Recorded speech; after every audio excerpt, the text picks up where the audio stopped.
Asiatic society, Asiatic society of Bengal, Asiatic society প্রতিষ্ঠা হয় কলকাতায় 1784 খ্রিস্টাব্দের 15ই জানুয়ারি কলকাতায় এশিয়াটিক সোসাইটি অফ বেঙ্গল প্রতিষ্ঠিত হয়।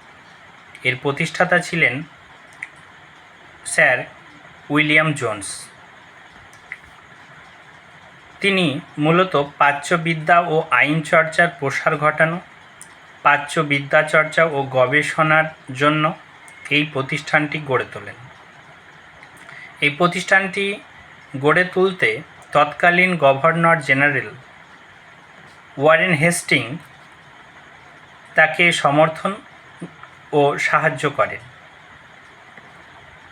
ভারতের তথা এশিয়ার সমৃদ্ধ জ্ঞান, ভাষা, সংস্কৃতি, ঐতিহ্যর প্রতি বিজ্ঞানসম্মত উপায়ে অনুসন্ধান ও চর্চা করার জন্যই ওয়ারেন হেস্টিং প্রতিষ্ঠা করেছিলেন। ওয়ারেন হেস্টিংয়ের সহযোগিতায় প্রতিষ্ঠা করেছিলেন স্যার উইলিয়াম জোন্স।